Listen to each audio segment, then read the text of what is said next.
आप सभी को जियो साइंस पर स्वागत है। मैं कमलेश कुमार।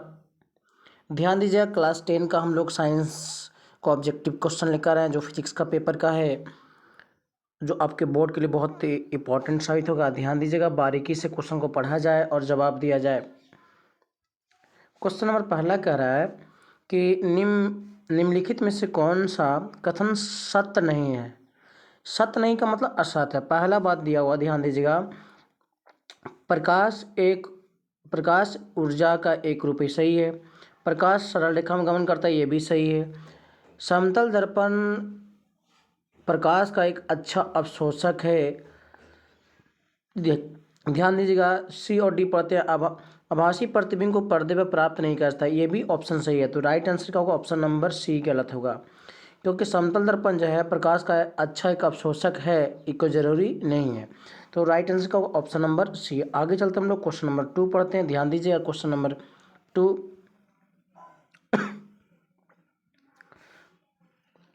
कह रहा है, ऐसा पदार्थ जिससे होकर आपतित प्रकाश एक छोटा सा भाग ही पार करता है, कहते हैं उसको छोटा सा भाग। ध्यान दीजिएगा, पूर्ण रूप से पार कर जाएगा तो पारदर्शी, और जब पार नहीं करेगा तो अपारदर्शी। कुछ भाग जो पार करता है उसे हम लोग क्या कहते हैं? पारभासी कहते हैं। तो ऑप्शन नंबर क्या होगा? सी होगा। चलिए क्वेश्चन नंबर तीसरा पढ़ा जाए। क्वेश्चन नंबर 3 क्या कहता है? क्वेश्चन नंबर 3 पढ़ा जाए। 3 क्या कहता है?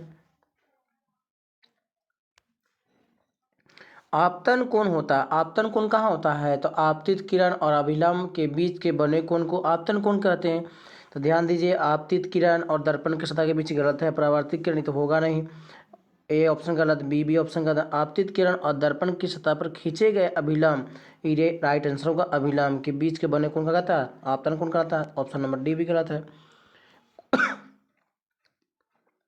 क्वेश्चन नंबर हम लोग 4 पढ़ते हैं। ध्यान दीजिएगा, क्वेश्चन को बारीकी से पढ़ेगा। करा एक प्रकाश किरण एक समतल दर्पण पर लंबवत आपतित होती तो आपतन परावर्तन कोण का मान कितना होता है? 0 डिग्री होता है। Option number A. आगे चलते ध्यान दीजिएगा, क्वेश्चन नंबर 5। क्वेश्चन को आप लोग ध्यान से पढ़ते चलिएगा क्योंकि क्वेश्चन बहुत इंपॉर्टेंट है। दो समांतर समतलों दर्पण के बीच रखी गई वस्तु कितनी प्रतिबिंब बन सकता है? दो समांतर है, ध्यान दीजिएगा, ऐसा है, इसके बीच में कोई रखा हुआ है तो इसके द्वारा जो प्रतिबिंब का इमेज होता है वो इन्फिनिटी होता है। तो ऑप्शन नंबर क्या होगा? डी। आगे चलते हम लोग क्वेश्चन नंबर 6 क्या कहता है? ध्यान देने वाली बात है। क्वेश्चन नंबर 6 को पढ़ाया जाए। क्वेश्चन नंबर 6 क्या कहता है? प्रकाश की एक किरण की समतल दर्पण पर लंबवत आपतित होती है तो दर्पण द्वारा किरण के पथ में उत्पन्न विचलन कोण का मान कितना डिग्री होता है? ध्यान दीजिएगा, बहुत बढ़िया क्वेश्चन करा है। विचलन कोण का मान पूछा हुआ, तो विचलन कोण का मान हमेशा कितना डिग्री होता है? 0 डिग्री होता है। अगला चलते हैं क्वेश्चन नंबर 6 का ये हो गया। क्वेश्चन नंबर 7 पढ़ा जाए। 7 क्या कहता है? ध्यान देने वाली बात है। क्वेश्चन है, करें यदि आपका एक स्थिर समतल दर्पण की ओर 4 सेंटीमीटर की चाल से चल रहे हैं, एक वस्तु जो है 4 सेंटीमीटर की चाल से चल रहा है तो प्रतिबिंब आपकी ओर किस? तो हमें पता है, क्लास में भी कराया हुआ है कि जब वस्तु का चाल जो होगा 4 मीटर प्रति सेकंड होगा तो उसका हमेशा डबल करेंगे। तो 4 दूना कितना हो जाएगा? 8। ऑप्शन नंबर क्या होगा? सी होगा। आगे चलते हम लोग क्वेश्चन नंबर 9 क्या कहता है? क्वेश्चन पढ़ाया जाए। करा किसी समतल दर्पण की फोकस दूरी का मान कितना होता है? समतल दर्पण की फोकस दूरी हमेशा जो होती है अनंत होती है। ऑप्शन नंबर सी होगा। क्वेश्चन नंबर हम लोग 9 पढ़ते हैं। क्वेश्चन को ध्यान से पढ़िएगा और जवाब दीजिएगा, जो बहुत इंपॉर्टेंट साबित होगा। जो आपका एग्ज़ाम है, जो बिहार बोर्ड का 10 का एग्ज़ाम स्टार्ट होने वाला है 14 तारीख से, जो साइंस का पेपर आएगा उसमें बहुत इंपॉर्टेंट साबित होगा। गोलीय दर्पण के ध्रुव से, यहाँ ध्यान दिया, से वक्रता केंद्र के बीच की दूरी का कहते हैं? तो हम लोग मालूम है वक्रता केंद्र और ध्रुव के बीच की दूरी को वक्रता त्रिज्या कहता है। तो ऑप्शन नंबर बी होगा। यदि आप इस चैनल पर नए हो तो चैनल को सब्सक्राइब करें, शेयर करें और फुल एनर्जी के साथ सपोर्ट करें कि आपके पास लगातार ऑब्जेक्टिव का क्वेश्चन लगातार बिहार बोर्ड के लिए 10 के लिए लगातार जाता हुआ दिखाई दे, जिससे आपको क्या हो, फुल सपोर्ट मिल सके। क्वेश्चन नंबर हम लोग 10 पाते हैं। गोलीय दर्पण की वक्रता त्रिज्या फोकस दूरी 12.5 सेंटीमीटर है, तो उसकी वक्रता त्रिज्या कितना होता है? तो हमें मालूम है कि वक्रता त्रिज्या जो होती है वो फोकस दूरी की दुगनी होती है। 12.5 का दुगना जो होगा वो 25 सेंटीमीटर होगा। तो ऑप्शन नंबर क्या होगा? सी होगा। अगला चलते हैं हम लोग क्वेश्चन नंबर 11 का। करा है यदि, ध्यान दीजिएगा, यदि किसी अवतल दर्पण के ध्रुव से उसके फोकस के बीच की दूरी 25 सेंटीमीटर हो, ध्यान दीजिएगा, तो फोकस से वक्रता केंद्र की बीच की दूरी क्या होगा? ध्यान देने वाली बात है। क्वेश्चन क्या कर रहा है? कह रहा है क्या कि यदि किसी अवतल दर्पण के ध्रुव करा है, यदि किसी अवतल दर्पण के ध्रुव से उसके फोकस दूरी 25 सेंटीमीटर है, तो फोकस वक्रता केंद्र, ध्यान दिया दोनों तो एफ ही एफ होता है, तो इसका मतलब फोकस दूरी 25 सेंटीमीटर है, तो वक्रता फोकस से करा। ध्यान देने वाली बात, ऐसा मान लो है, ऐसा दर्पण है, यहाँ से लेकर यहाँ मान लिया फोकस और यहाँ मान लिया सेंटर, तो यहाँ से यहाँ तक 25 सेंटीमीटर, तो यहाँ से यहाँ भी कितना होगा? 25 तो ना होता, R बराबर 2F, तो ये भी कितना होगा? 25 सेंटीमीटर होगा। तो ऑप्शन पहले देखा जाए, ध्यान दीजिए, क्वेश्चन नंबर 11 का ऑप्शन देखते हैं पहले। क्वेश्चन नंबर 11 का ऑप्शन क्या कहता है? 25 सेंटीमीटर दिया हुआ है या नहीं दिया हुआ है, ये देखने वाली बात है। देखिए, ये क्वेश्चन नंबर 11 का ऑप्शन दिया हुआ है, ध्यान देना, क्वेश्चन नंबर 11 का ये ऑप्शन है। तो ऑप्शन नंबर 25 कहाँ है? ऑप्शन नंबर बी है, राइट आंसर होगा। चलिए क्वेश्चन नंबर हम लोग 12 का पढ़ा जाए, ध्यान दिया जाए, क्वेश्चन नंबर 12 क्या कहता है। अब 12 का जवाब देखेंगे फिर हम लोग।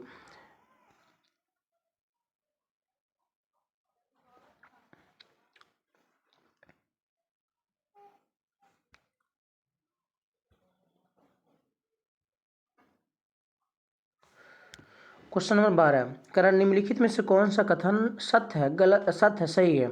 करा गोलीय दर्पण के मध्य बिंदु को वक्रता केंद्र कहते हैं, गलत है। ध्रुव कहते हैं। वास्तविक प्रतिबिंब की अपेक्षा हमेशा सीधा होता है, गलत है, उल्टा होता है। गोलीय दर्पण की वक्रता या फोकस दूरी की आधी होती है, ये भी गलत है। तो ऑप्शन नंबर सी क्या होगा? सही होगा। ध्यान दीजिएगा, ऑप्शन नंबर डी सही होगा, सॉरी, ऑप्शन नंबर क्या होगा? डी सही होगा 12 का। आगे चलते हैं क्वेश्चन नंबर 13 का क्या कहता है? ध्यान देने वाली बात है। क्वेश्चन नंबर 13 क्या कहता है, पढ़ा जाए। क्वेश्चन नंबर 13,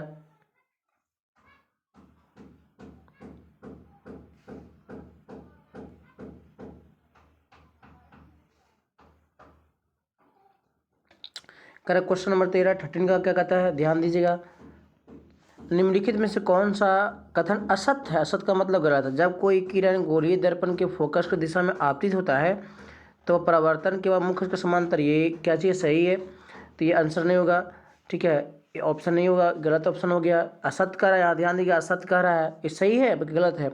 जो किरण गोलीय दर्पण के वक्रता केंद्र के दिशा में पड़ती है तो परावर्तन का उसी पथ पर, ये भी सही है। अवतल दर्पण के द्वारा वस्तु केवल वास्तविक प्रतिबिंब बनता है, गलत है। ये ऑप्शन क्या चीज़ है? दोनों प्रतिबिंब बनता है। तो राइट आंसर क्या होगा? ऑप्शन नंबर सी होगा। ऑप्शन नंबर क्या होगा? सी होगा 13 का। आगे चलते, आगे देखने की बात नहीं है। 13 के बाद 14 नंबर हम लोग क्वेश्चन पढ़ा जाए। 14 नंबर क्या कहता है? ध्यान दीजिएगा, क्वेश्चन नंबर 14, गोलीय दर्पण पर जब आपतित किरण उसके वक्रता केंद्र से होकर गुजरती है तो परावर्तित किरण के बाद क्या होता है? तो अपने पूर्व पथ पर वापस लौटता है। तो ऑप्शन नंबर क्या होगा? सी होगा। क्वेश्चन नंबर 15 पढ़ाया जाए। क्वेश्चन नंबर 15 क्या कहता है? ध्यान दीजिएगा, क्वेश्चन को आप बारीकी से पढ़िए, उसके बाद जवाब दीजिए। निम्नलिखित, ध्यान दीजिएगा, क्वेश्चन नंबर 15, निम्नलिखित कौन सा कथन गलत है? निम्नलिखित में से, यहाँ देखिए त जो है ऐड होगा यहाँ पर, निम्नलिखित में से कौन सा कथन गलत है? वास्तविक प्रतिबिंब वस्तु की अपेक्षा हमेशा उल्टा होता है, यह सही है। आभासी प्रतिबिंब को पर्दे पर प्राप्त किया जाता है, ये गलत है। आभासी प्रतिबिंब को पर्दे पर प्राप्त नहीं किया जा सकता है। चलिए, तो ऑप्शन नंबर सी, तो राइट आंसर क्या होगा? ऑप्शन नंबर 15 का ऑप्शन नंबर क्या होगा? Right answer option number B होगा। चलिए क्वेश्चन नंबर हम लोग चलते हैं 16 का। 16 को पढ़ा जाए। 16 क्या कहता है? क्वेश्चन नंबर 16, निम्नलिखित में से किस दर्पण द्वारा किसी वस्तु का आभासी प्रतिबिंब मिल सकता है? आभासी प्रतिबिंब कह रहा है, तो आभासी प्रतिबिंब दोनों से ही हो सकता है, या तो उत्तल या तो समतल, और नहीं तो तीनों दर्पण। तो समतल दर्पण के द्वारा भी होता है, अवतल दर्पण के द्वारा भी होता है, उत्तल के द्वारा भी होता है। यहाँ देखिए तीनों दर्पण, तो राइट आंसर क्या होगा? डी होगा। क्वेश्चन नंबर 15 का 16 के बाद 17 पढ़ा जाए। निम्नलिखित में किस दर्पण के द्वारा किसी वस्तु का वास्तविक प्रतिबिंब प्राप्त किया जाता है? तो वास्तविक प्रतिबिंब जो होती है केवल अवतल दर्पण में ही प्राप्त किया जाता है। तो ऑप्शन नंबर क्या होगा? बी होगा। आगे चलते हम लोग क्वेश्चन नंबर 18 का पढ़ा जाए। क्वेश्चन नंबर 18 क्या कहता है? ध्यान देने वाली बात है। क्वेश्चन नंबर 18, वस्तु से छोटा और आभासी प्रतिबिंब निम्न से किस दर्पण के द्वारा बनता है? छोटा और आभासी, तो ये ओनली फॉर उत्तल दर्पण के द्वारा ही बनता है। तो ऑप्शन नंबर क्या होगा? डी होगा। यहाँ आभासी भी कह रहा है और उसके बाद कह रहा है छोटा भी कह रहा है। आगे चलते हम लोग क्वेश्चन नंबर 19 पढ़ ली जाए। पहले, कहाँ पर स्थित होने पर वस्तु का प्रतिबिंब वास्तविक अवतल दर्पण का वक्रता केंद्र बनता है? इसका मतलब वक्रता केंद्र पर ही रखना होगा, तो वास्तविक प्रतिबिंब क्या होगा? वास्तविक बनेगा, वक्रता केंद्र पर ही बनेगा। तो आगे चलते हम लोग उसका ऑप्शन देखते हैं। क्वेश्चन नंबर 18 का ऑप्शन देखा जाए। ध्यान दिया, क्वेश्चन नंबर 18 का ऑप्शन क्या होगा?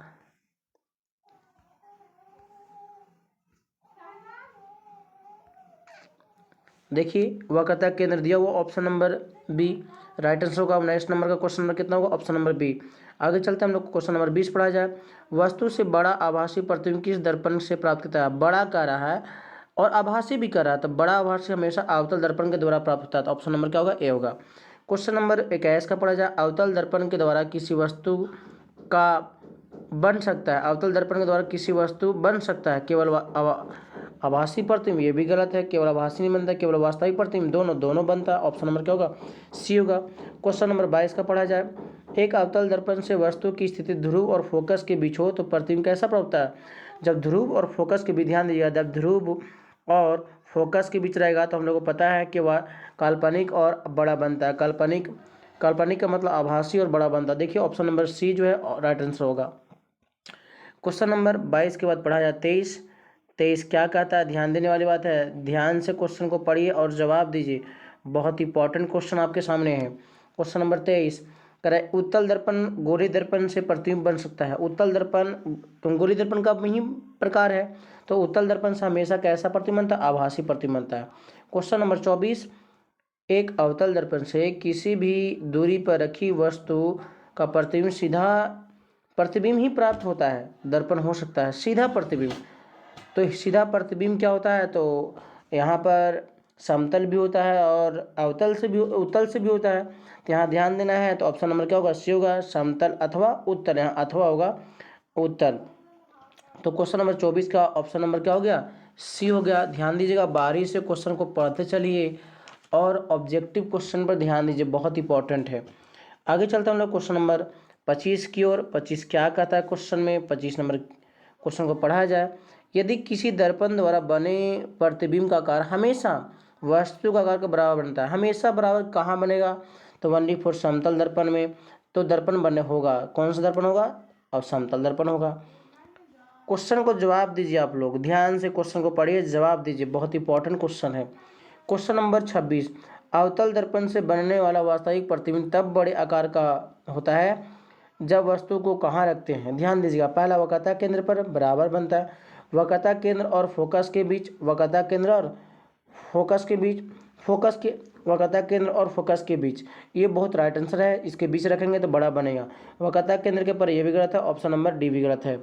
आगे चलते हम लोग क्वेश्चन नंबर 27 का पढ़ा जाए। 27 क्या कहता है? ध्यान दीजिएगा, एक अवतल दर्पण के मुख्य अक्ष के लंबवत 1.1 सेंटीमीटर आकार का एक वस्तु रखी गई है। दर्पण से वस्तु के बीच की दूरी वक्रता त्रिज्या का बराबर है। ध्यान दीजिएगा, वक्रता त्रिज्या के बराबर है। इसका मतलब क्या हुआ कि ये सेंटर पर रखा हुआ और सेंटर पर प्रतिबिंब का साइज और वस्तु का साइज क्या होता है? बराबर होता है। तो प्रतिबिंब का आकार कितना होगा? तो 1.5 है, तो 1.5 का ही बनेगा। तो ऑप्शन नंबर क्या होगा? डी होगा। आगे चलते हम लोग क्वेश्चन नंबर 28 का क्या कहता है क्वेश्चन? ध्यान से पढ़िए, जवाब दीजिए। कह रहा है, एक वस्तु उत्तल दर्पण बने प्रतिबिंब के लिए निम्नलिखित में कौन सा कथन असत? असत का मतलब गलत है। प्रतिबिंब सीधा बनता है, यह सही है। प्रतिबिंब वास्तविक बनता है, ये गलत है। तो ऑप्शन नंबर क्या होगा? बी होगा। राइट आंसर ऑप्शन नंबर क्या होगा? बी होगा। 28 का ऑप्शन नंबर क्या होगा? बी। आगे चलते हैं 29 का, ध्यान दीजिएगा।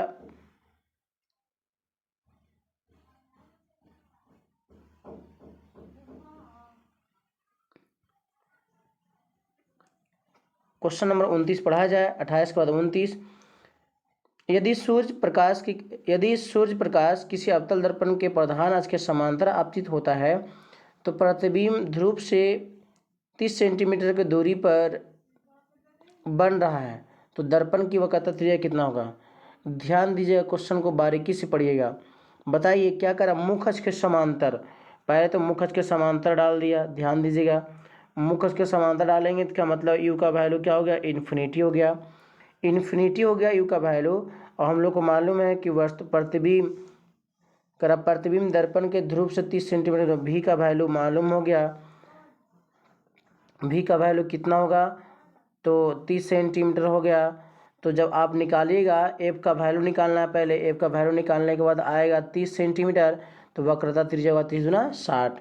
ध्यान का हल कीजिएगा, 1/v + 1/u = 1/f, इस फार्मूला से हल कीजिएगा, क्योंकि आप लोगों को क्लास में कराया हुआ है। तो ऑप्शन नंबर क्या होगा, सी होगा। अगला क्वेश्चन नंबर 30 का पढ़ा जाए तो क्वेश्चन नंबर 30 क्या कहता है, एक अवतल दर्पण के ध्रुव से 30 सेंटीमीटर की दूरी पर एक रखी वस्तु का प्रतिबिंब वास्तविक प्रतिबिंब दर्पण के ध्रुव से 60 सेंटीमीटर की दूरी बनता है, तो अवतल दर्पण की वक्रता त्रिज्या कितना होगा। ये भी क्वेश्चन न्यूमेरिकल है। कह ध्रुव से इतना सेंटीमीटर, यू का वैल्यू दे रहे हैं 30 सेंटीमीटर। ध्यान दीजिएगा, चिन्ह परिपाटी का यूज करना है तो माइनस ले लेंगे यहाँ पर। उसके बाद ध्रुव से प्रतिबिंब इतना बनता है, वास्तविक कहते हैं, इसका मतलब भी का वैल्यू जगह लेंगे -60 सेंटीमीटर लेंगे। इसको भी हल कीजिएगा तो राइट आंसर जो होगा 30 सेंटीमीटर से अधिक और 60 सेंटीमीटर से कम आएगा। इसका लगभग आंसर जो होगा वो 45 सेंटीमीटर के आसपास आएगा, जो राइट आंसर का होगा ऑप्शन नंबर सी होगा। आगे चलते हैं हम लोग, क्वेश्चन नंबर 31 का पढ़ा जाए। क्वेश्चन नंबर 31 क्या कहता है, ध्यान दीजिएगा। क्वेश्चन नंबर 31,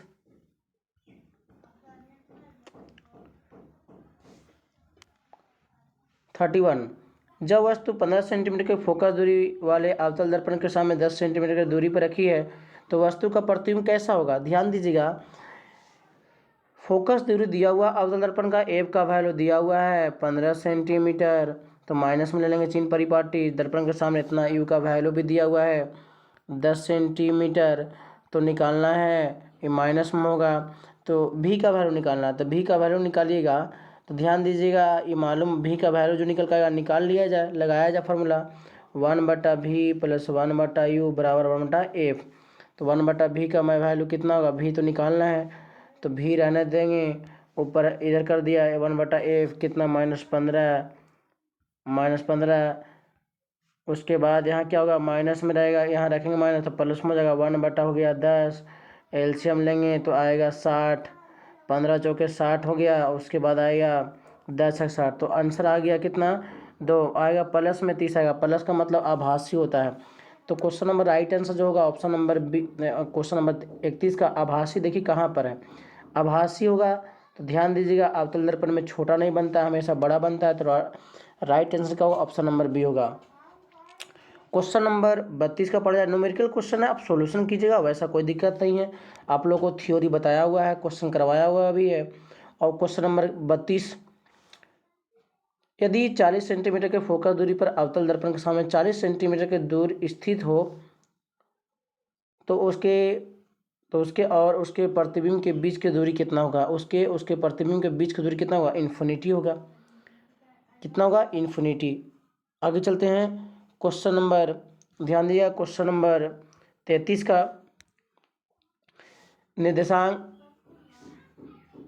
निर्देशांक चिन्ह परिपाटी में सभी दूरियां मापी जाती है। चिन्ह परिपाटी में सभी दूरियां जो मापी जाती है वो हमेशा ध्रुव से मापे, तो ऑप्शन नंबर क्या होगा, सी होगा।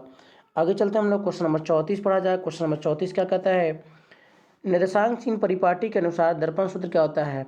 दर्पण सूत्र 1/v + 1/u = 1/f, और लेंस सूत्र जो होता है 1/v - 1/u = 1/f। तो राइट आंसर क्या होगा, ऑप्शन नंबर, देखिए 1/v कहाँ लिखा हुआ, देखिए ऑप्शन नंबर सी सही लिखा हुआ है।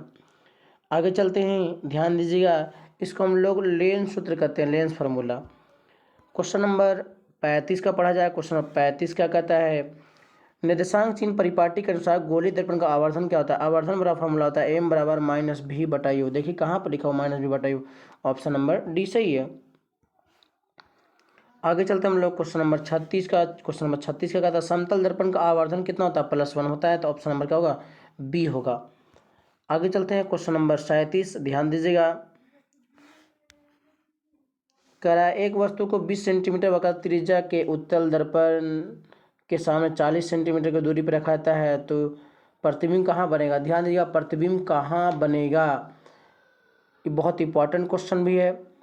कह रहा है क्वेश्चन नंबर, अब ध्यान दीजिए, इसको हल कीजिएगा तो आएगा 8 सेंटीमीटर। इसका हल करने के बाद 8 सेंटीमीटर आएगा तो दर्पण के पीछे बनता है, आगे तो बनेगा नहीं, आगे बनेगा तो वास्तविक हो गया, उत्तल दर्पण में हमेशा काल्पनिक बनता है, तो आभासी और क्या होगा, ऑप्शन नंबर डी होगा। आगे चलते हैं हम लोग क्वेश्चन नंबर 37 के बाद 38। करा किसी प्रकाश की चाल इतना हो और चंद्रमा से पृथ्वी के बीच का दूरी इतना किलोमीटर हो तो चंद्रमा और पृथ्वी के लगने वाला समय निकाले। करा ध्यान दीजिएगा, चाल दिया हुआ है, हमको समय निकालना है। चाल वाला फॉर्मूला होता है दूरी बटा समय, चाल बराबर होता है ना दूरी बटा क्या होता है, समय। ध्यान दीजिएगा समय, चाल दिया हुआ कितना 3000, 3 पर 5 सोना, तो 2 2 4 1 5 सोना। उसके बाद ध्यान दीजिएगा यहाँ पर लिखा हुआ 40, 4 पर 1 2 3 4, क्या सोना 1 2 3 4 5 सोना है, 3 और 2 5 बटा में टाइम हो गया 4, 5 सोना से 5 सोना क्या हुआ, कट गया, तो टाइम बराबर जो आ जाएगा 4/3 मिनट होगा।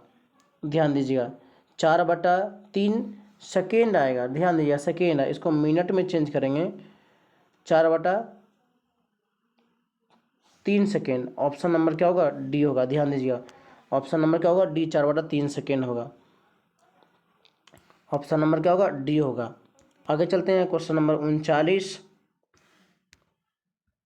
करा इतना किलोमीटर सोचे इतना मिनट में तय करता है तो पृथ्वी से तय की दूरी। अभी ये जस्ट फार्मूला लगाएंगे। अब देखिए यहाँ पर हल करना होगा, मिनट को पहले क्या करना पड़ेगा, चेंज करना होगा, तो इसको चेंज करने के बाद कितना आएगा, तो ऑप्शन नंबर सी आएगा, 15 करोड़ किलोमीटर के आसपास आएगा। तो हल कर लीजिएगा जो जस्ट फार्मूला बताया ऐसे, चाल बराबर दूरी बटा समय पर। क्वेश्चन नंबर ध्यान दिया, क्वेश्चन नंबर 40 पढ़ा जाए। 40 क्या कहता है, किसी माध्यम का निरपेक्ष अपवर्तनांक, निरपेक्ष अपवर्तनांक पूछ रहा है, तो बताइए इसका निरपेक्ष अपवर्तनांक क्या होता है। ध्यान देने वाली बात है, तो हम लोग पढ़े निर्वात में प्रकाश की चाल और किसी माध्यम में प्रकाश की चाल का अनुपात को निरपेक्ष अपवर्तनांक कहता है, तो ऑप्शन नंबर क्या होगा, सी होगा। क्वेश्चन नंबर 41 का ध्यान दीजिए, क्वेश्चन नंबर 41 क्या कहता है, किसी माध्यम में प्रकाश की चाल इतना है 2 × 10⁸, तो माध्यम का अपवर्तनांक कितना, हम लोग को पता है 2 × 10⁸ जो होता है वो कांच का स्पीड है, तो कांच का अपवर्तनांक कितना होता है, 1.5 होता है। देखिए राइट आंसर का ऑप्शन नंबर बी होगा। आगे हम लोग क्वेश्चन नंबर 41 के बाद पढ़ते हैं। क्वेश्चन नंबर 41 क्या कहता है, क्वेश्चन नंबर 41 का पढ़ाया जाए। 41 का तो क्वेश्चन हो गया है, क्वेश्चन नंबर 41 का ऑप्शन कितना होगा, बी होगा। क्वेश्चन नंबर 41 के बाद 42, ध्यान दीजिएगा क्वेश्चन नंबर 42 की ओर चलते हैं। बहुत इंपॉर्टेंट ऑब्जेक्टिव है बिहार बोर्ड के 10 विद्यार्थियों के लिए, जो बहुत इंपॉर्टेंट है। क्वेश्चन नंबर 42 को पढ़ाया जाए, कर हीरा का अपवर्तनांक कितना है तो प्रकाश की चाल कितना होगा। ध्यान दीजिए, शून्य में प्रकाश की चाल किसी माध्यम प्रकाश की चाल का अनुपात को अपवर्तनांक कहते हैं। अपवर्तनांक बड़ा फॉर्मूला होता है, तो हल करें 2.5 इंटू ऊपर होता है 3 × 10⁸ बट्टा, इसमें x मान लिया, काटेंगे यहाँ ध्यान दीजिए, कट करते हैं तो बट्टा में आ जाएगा 10, 8 कितना होगा 24 हो जाएगा। इसको भागा लगाएंगे 0.8 आएगा, भागा लगाने के बाद 0.8 आएगा और बट्टा में कितना हो जाएगा, तो 10⁸ हो गया। इसको हल करेंगे, ऊपर में फिर ले जाएंगे पॉइंट करेंगे तो x बराबर हो जाएगा 10/8। इसको भागा लगाने के बाद 4 दूना 8 और उसके बाद आएगा 5 दूना 10, तो इसको भागा लगाने के बाद आएगा 1.25। लगभग ऑप्शन नंबर क्या होगा, तो सी होगा, नहीं डी होगा। 1.2 10⁸ मीटर प्रति सेकंड। हल कर लीजिएगा बहुत बेटर से। क्वेश्चन नंबर हम लोग 43 पढ़ते हैं। क्वेश्चन नंबर 43 क्या कहता है, निम्नलिखित में से कौन सा कथन असत्य है। विभिन्न माध्यमों में प्रकाश चाल भिन्न होती है, ये सही है। कह रहा है निर्वात में प्रकाश चाल तीव्र होती है, ये भी सही है। कह रहा है क्या, ऑप्शन नंबर फिर कह रहा है कि जिस माध्यम का अपवर्तनांक जितना अधिक होता है उसमें प्रकाश चाल उतना ही कम होता है। ध्यान दीजिएगा क्वेश्चन नंबर 48 दोनों जो ऑप्शन नंबर सी है और ऑप्शन नंबर डी जो है बहुत इंपॉर्टेंट है। इसी में आप लोग घुमा देगा किसका घनत्व ज़्यादा होता है किसका घनत्व कम होता है, तो जिसका घनत्व अधिक होता है उसमें प्रकाश की चाल उतना ही क्या होता है, अधिक होता है। ध्यान दीजिएगा, परंतु यहाँ लिखा हुआ का चाहिए कम है, तो ऑप्शन नंबर सी का चाहिए होगा, सही होगा। असत लिखा हुआ, गलत लिखा हुआ। क्वेश्चन नंबर हम लोग पढ़ा जाए 44 का। क्वेश्चन नंबर 44, वायु का निरपेक्ष अपूर्णांक कितना होता है? वायु का निरपेक्ष 1.003 होता है। बताइए 1 से बड़ा है कि 1 से छोटा है? 1 के बराबर तो है नहीं, ऑप्शन नंबर ए गलत है। 1 से कम भी नहीं है, गलत है। 1 से अधिक है, ये सही है, ऑप्शन नंबर डी का चीज गलत है। तो 44 का क्वेश्चन नंबर 44 का ऑप्शन नंबर क्या होगा? सी होगा। आगे चलते हैं हम लोग क्वेश्चन नंबर 45 का। निम्नलिखित में से किसका अपूर्णांक सबसे अधिक है? सबसे अधिक अपूर्णांक होती है हीरा का होता है। हीरा कितना होता है? 2.42 होता है। आगे चलते हैं हम लोग क्वेश्चन नंबर 45 का पढ़ा जाए। 45 के बाद 46 नंबर क्वेश्चन पढ़ा जाए। निम्नलिखित में से किसका अपूर्णांक सबसे कम होता है? इसमें देखिए सबसे कम किसका होगा? तो पानी का होगा। पानी का 1.3 होता है। इसके बाद सारा का अपूर्णांक ज़्यादा है। बेंजीन का 1.5 होता है। तारपीन का तेल का 1.56 होता है। किरोसिन का 1.47 होता है। ध्यान दीजिएगा वहाँ पर। तो राइट आंसर का होगा ऑप्शन नंबर ए होगा। क्वेश्चन नंबर 46 के बाद 47 क्वेश्चन नंबर पढ़ा जाए। निम्नलिखित में से कौन सा कथन सत्य है? कर पानी की अपेक्षा वायु में प्रकाश सघन माध्यम है। पानी की अपेक्षा वायु सघन माध्यम है, गलत है। ये विरल माध्यम है वायु है। कर पानी की अपेक्षा कांच विरल माध्यम है।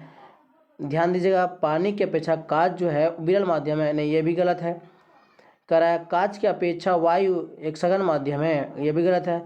कांच की अपेक्षा पानी एक विरल माध्यम है। हाँ, ये ऑप्शन नंबर क्या डी सही लिखा हुआ है। ये विरल माध्यम, क्योंकि कांच का अपूर्णांक 1.5 होता है, पानी का अपूर्णांक 1. तो ये हो गया विरल माध्यम, ये हो गया सघन माध्यम। आगे चलते हैं हम लोग क्वेश्चन नंबर 48 का। प्रकाश की चाल 2 × 10⁸ मीटर प्रति सेकंड। द्रव में प्रकाश की चाल इतना है, तो बताइए उस द्रव का अपूर्णांक कितना होता है? चलिए भागा लगा दीजिए, सीधा ऊपर में रखिएगा विरल माध्यम 2.5 × 10⁸ अब बट्टा में जाएगा 2 × 10⁸ कितना 8 काट करिएगा, तो इसको पॉइंट हटाइए तो आ गया 25 बटा कितना 20, पंचों के 25, पंचों को 20, इसको भागा लगाइएगा तो 1 पॉइंट आएगा 25 आएगा लगभग। तो ऑप्शन नंबर क्या होगा इसका? ध्यान दीजिएगा, ऑप्शन नंबर डी लगभग 1.2। चलते हैं क्वेश्चन नंबर 49 का। विरल माध्यम सघन माध्यम में प्रवेश करने के लिए आपतन, या ध्यान दीजिएगा, आपतन कोण तथा अपवर्तन कोण में क्या संबंध है? ध्यान दीजिएगा, आपतन कोण का, ठीक है, आपतन कोण हमेशा क्या होता है? अपवर्तन कोण के मान से छोटा होता है। तो यहाँ पर ऑप्शन नंबर क्या होगा? सी होगा। आगे चलते हैं क्वेश्चन नंबर 50 का। ध्यान दीजिएगा, हम लोग अंतिम रूप से पहुंचने वाले हैं, क्योंकि लगभग 80 क्वेश्चन का आसपास आपको हम ऑब्जेक्टिव क्वेश्चन करवाएंगे। 80 क्वेश्चन बहुत इंपॉर्टेंट है। यदि आप इस चैनल पर नए हो तो चैनल को शेयर करें, सब्सक्राइब करें और फुल एनर्जी के साथ सपोर्ट करें कि आपके दोस्तों के पास भी ऑब्जेक्टिव क्वेश्चन चल जाए, जो बिहार बोर्ड के लिए बहुत इंपॉर्टेंट होगा। यदि प्रकाश की किरण विरल माध्यम सघन माध्यम में जाती है तो स्नेल के नियम आपतन को निम्नलिखित में से किसके मान के लिए लागू नहीं हो सकता है?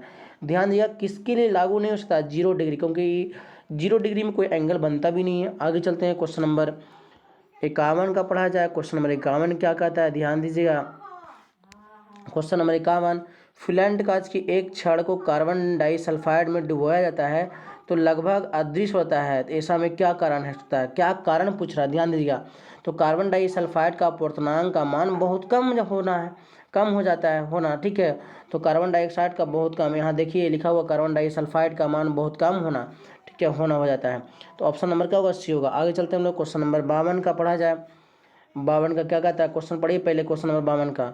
प्रिज्म की परावर्तक सतह से होकर प्रवेश करती है, जब प्रकाश की किरण बाहर निकलती है तब बाहर निकलती है, तो ध्यान दीजिएगा वो आधार की ओर मुड़ता हुआ दिखाया जाता है। पहले इसका ऑप्शन देखा जाए, ऑप्शन क्या कहता है? ध्यान दीजिएगा, ऑप्शन देखा जाए, ऑप्शन हम लोग देखते हैं इसका क्या कहता है ऑप्शन। तो कह रहा है कि प्रिज्म के शीर्ष की ओर मुड़ाता है, नहीं, प्रिज्म के आधार की ओर मुड़ता है। ऑप्शन नंबर क्या होगा? बी होगा। आगे चलते हैं हम लोग क्वेश्चन नंबर 53 का। लेंस का क्वेश्चन नंबर 53, निम्नलिखित में किसका उपयोग लेंस बनाने के लिए नहीं किया जा सकता है? तो हमेशा पारा का, ठीक है। उसके बाद क्वेश्चन नंबर 54 पढ़ा जाए। क्वेश्चन नंबर 54 क्या कहता है? ध्यान दीजिएगा, question number 54, question number 54, lens का प्रकाशीय केंद्र ऑप्टिकल सेंटर प्रकाशीय केंद्र से है, तो बिना विचलित होते हुए क्या होता है? करा हमेशा लेंस पदार्थ के अंदर स्थित है, नहीं वो कोई जरूरी नहीं है, हमेशा लेंस पदार्थ के बाहर स्थित है। लेंस हमेशा लेंस की सतह पर स्थित है, लेंस के अंदर या उसकी सतह पर हो सकता है। ऑप्शन नंबर क्या होगा? डी होगा। ध्यान दीजिएगा, बहुत इंपॉर्टेंट है, जो आने वाला जो 11 12 में हम लोग पढ़ेंगे। क्वेश्चन नंबर हम लोग 55 का पढ़ा जाए। 55 क्या कहता है, ध्यान दीजिएगा, जब ऑप्टिकल सेंटर से जाएगा तो बिना विचलित करते हुए भी क्या होता है, ये निकल जाता है।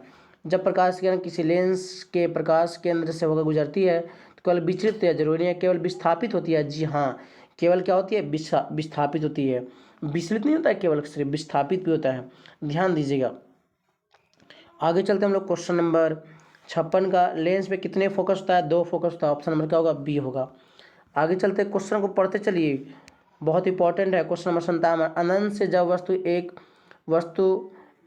जब एक वस्तु को अभिसारी लेंस के फोकस बिंदु के पास लाया जाता है तो वस्तु का प्रतिबिंब कहता है। अभिसारी लेंस, ध्यान दीजिएगा, अभिसारी लेंस का मतलब उत्तल लेंस हुआ, तो हमेशा क्या बनेगा, बहुत छोटा बनेगा, तो प्रतिबिंब छोटा हो जाता है, ठीक है, उसी आकार का होता है। तो ध्यान दीजिएगा, लेंस से दूर जाता है जब अनंत से जब वस्तु, ध्यान दीजिए, जब अनंत से अभिसारी लेंस के फोकस के पास लाया जाता है तो प्रतिबिंब का लेंस से दूर जाएगा। जैसे जैसे लेंस के पास जाएंगे वैसे प्रतिबिंब का साइज क्या होगा, बड़ा होता जाएगा, तो क्या होगा, लेंस से दूर जाएगा। ऑप्शन नंबर सी होगा। आगे चलते, अभिसारी लेंस बना होता है। अभिसारी लेंस कहने का मतलब हुआ उत्तल लेंस, और उत्तल लेंस में दोनों प्रतिबिंब बनता है, वास्तविक काल्पनिक दोनों बनता है।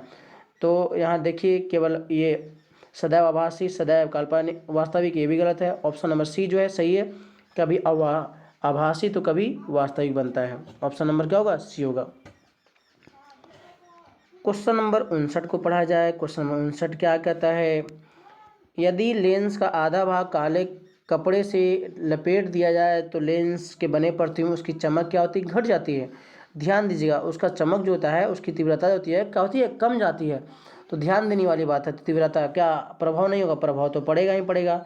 ऑप्शन नंबर ए गलत है, प्रतिबिंब पहले से नाप में आधा होगा, ये भी गलत है। प्रतिबिंब लुप्त होगा, ये भी गलत है। तो ये ऑप्शन नंबर क्या होगा, सही होगा। ऑप्शन नंबर डी सही है क्वेश्चन नंबर 59 का। चलिए हम लोग क्वेश्चन धीरे धीरे पहुंचते जा रहे हैं अंतिम कगार की ओर पर। ध्यान दीजिएगा, क्वेश्चन नंबर 60 पढ़ा जाए। क्वेश्चन नंबर 60 क्या कहता है,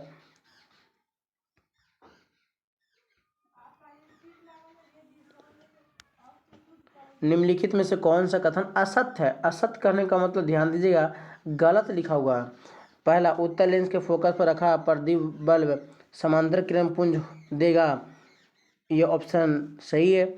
उसके बाद उत्तल लेंस से समांतर किरण अपने फोकस, अब ये भी सही है। अवतल लेंस के समांतर प्रकाश पुंज अपसरित कर देगा, ये भी सही है।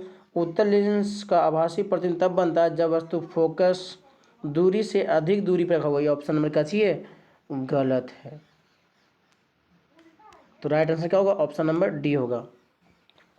क्वेश्चन नंबर 61 पढ़ा जाए, ध्यान दीजिए। क्वेश्चन नंबर 61, उत्तल लेंस से आवर्धित वस्तु प्रतिबिंब बनेगा जब वस्तु रखी गई हो। अब बताइए, फोकस और दुगनी फोकस दूरी के बीच गलत है लिखा हुआ है, ठीक है। फोकस के अंदर अनंत पर तो होगा ही नहीं होगा, दुगनी फोकस, फोकस क्या होगा, अंदर। ऑप्शन नंबर क्या होगा, बी सही है।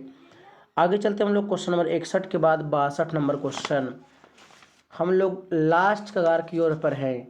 आप लोग ध्यान से दीजिएगा, बहुत ऑब्जेक्टिव आपसे बनने वाला है एग्जाम में।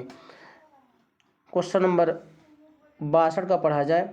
जब वस्तु 30 सेंटीमीटर की फोकस दूरी उत्तल लेंस से 30 सेंटीमीटर की दूरी पर रखा गया है तो लेंस को वस्तु की ओर 15 सेंटीमीटर खिसका देने पर प्रतिबिंब कहाँ बनेगा। ध्यान दिया, बहुत इंपॉर्टेंट क्वेश्चन है, कहाँ बनेगा 15 सेंटीमीटर। ध्यान दिया, लेंस पर रखा, पहले फोकस पर इसके अंदर खिसका दिया तो इसके बीच में रख दिए 15 सेंटीमीटर पर। इसका मतलब इसका वस्तु का प्रतिबिंब जो होगा आभासी बनेगा और वस्तु का आकार से बड़ा बनेगा। तो देखिए ऑप्शन हम पहले चलते हैं, क्वेश्चन नंबर 62 के बाद 63 का ऑप्शन क्वेश्चन नंबर 62 का ऑप्शन को चलते हैं पहले। ऑप्शन क्या कहता है, वह आभासी या काल्पनिक और उसका प्रतिबिंब साइज जो होगा बड़ा होगा। देखिए ऑप्शन नंबर ए गलत है, ऑप्शन नंबर बी गलत है, वास्तविक और वस्तु से बड़ा करा है। ऑप्शन नंबर सी भी गलत है, आभासी और छोटा करा है। Option number D right answer होगा, आभासी और वस्तु से बड़ा होगा।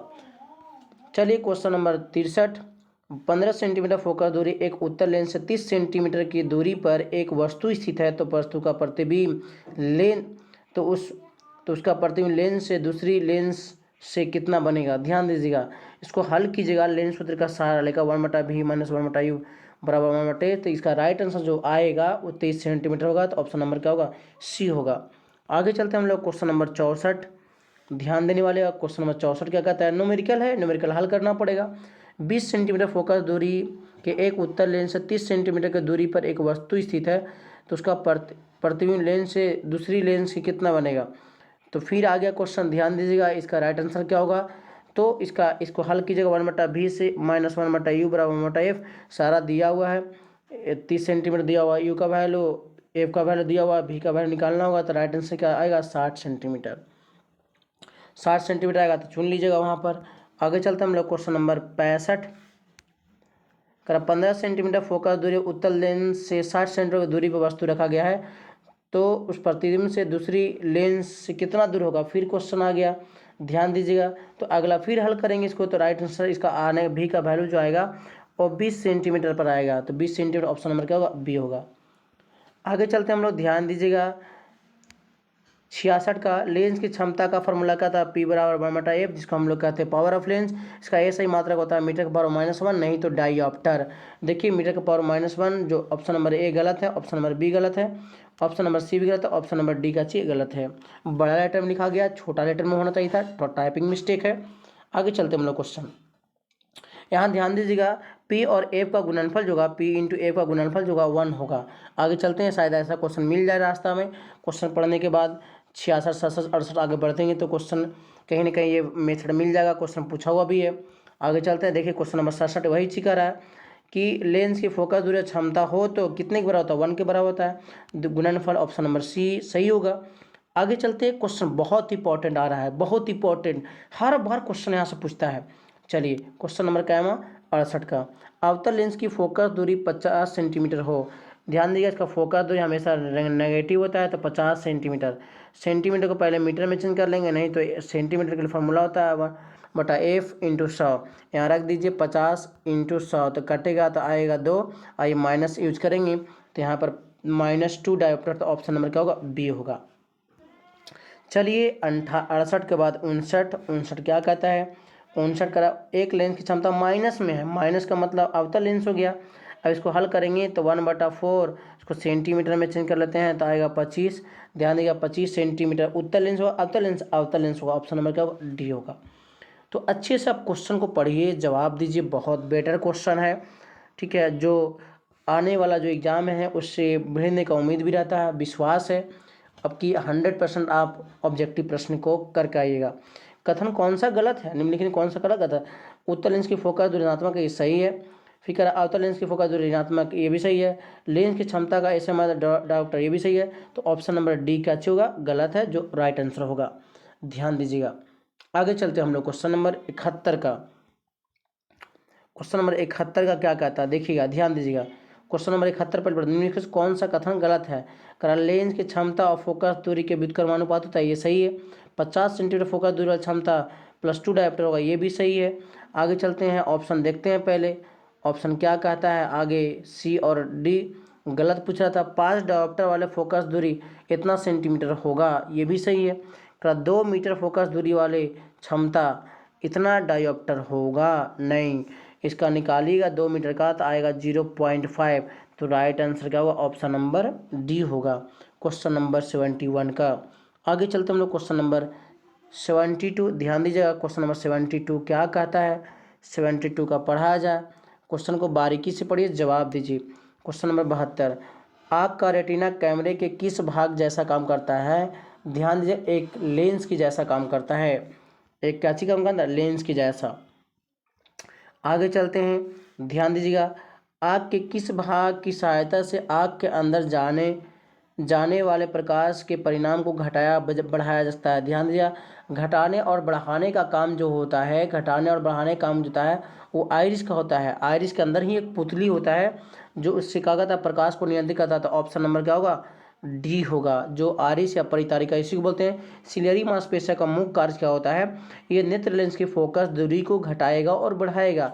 ये फोकस दूरी को घटाता और क्या करता है, बढ़ाता है। ध्यान दीजिएगा। आगे हम लोग क्वेश्चन पढ़ने वाले हैं, ध्यान दीजिएगा। क्वेश्चन हम लोग पढ़ने वाले हैं, क्वेश्चन 73 हो गया। क्वेश्चन नंबर 74 पढ़ा जाए।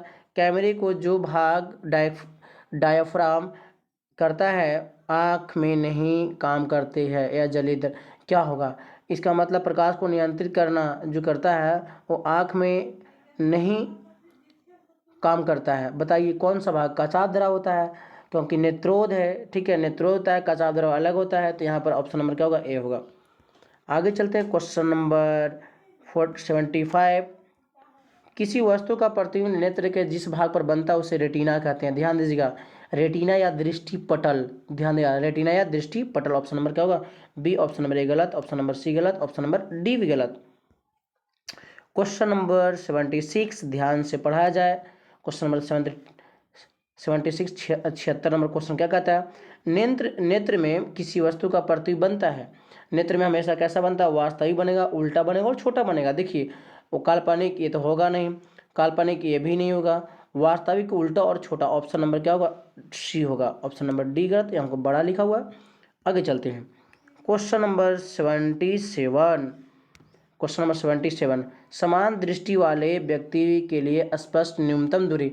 ध्यान दीजिएगा, स्पष्ट न्यूनतम दूरी कहेगा तो 25 सेंटीमीटर, अधिकतम दूरी कहेगा, अधिकतम तो अनंत होती है, तो 25 सेंटीमीटर। ऑप्शन नंबर क्या होगा? सी होगा। आगे चलते हैं, एक स्वस्थ मनुष्य के लिए एक स्वस्थ, क्वेश्चन नंबर 78 पढ़ा जाए। ध्यान दीजिएगा, 78 एक स्वस्थ मानव नेत्र के निकट और दूर बिंदु, ये बताया ना, जीरो और इन्फिनिटी। देखिए कहाँ है जीरो, इन्फिनिटी है कहाँ? इन्फिनिटी का मतलब अनंत, ध्यान दीजिए, जीरो नहीं सॉरी, 25 सेंटीमीटर, 25 सेंटीमीटर और इन्फिनिटी है कहाँ? तो देखिए ऑप्शन नंबर ए गलत, ऑप्शन नंबर बी गलत, ऑप्शन नंबर सी गलत, option number D right answer, 25 centimetre और एवं अनंत। 79, अपने लेंस की फोकस दूरी को बदलकर दूर या निकट की वस्तु को साफ साफ देखने सकने के आग के गुण को क्या कहते हैं? यहाँ पर थोड़ा सा स्पेस होगा। हम लोग को पता है नेत्र की समंजन क्षमता, जब अपने फोकस दूरी को बदलकर दूर और निकट की वस्तु साफ साफ देखने की घटना को नेत्र की समंजन क्षमता कहते हैं। तो ऑप्शन नंबर ए गलत, दूरदृष्टि दोष, ऑप्शन नंबर बी सही, समंजन क्षमता, ऑप्शन नंबर सी गलत, ऑप्शन नंबर डी गलत। तो हम लोग 79 क्वेश्चन ध्यान दीजिएगा, को आप लोग बारीकी से एक बार अवश्य देख लीजिएगा, जो बहुत इंपॉर्टेंट होगा। बहुत आपका क्वेश्चन ऑब्जेक्टिव यहाँ से मिलने वाला है। यदि 15-20 क्वेश्चन भी मिल जाता है तो आपके लिए बहुत इंपॉर्टेंट होगा। एक दो बार इस ऑब्जेक्टिव क्वेश्चन को देख लीजिएगा अवश्य, जो आपके लिए बहुत यूजफुल साबित होगा। तो इस चैनल पर बने रहने के लिए आपका समय शुभ हो। जय हिंद।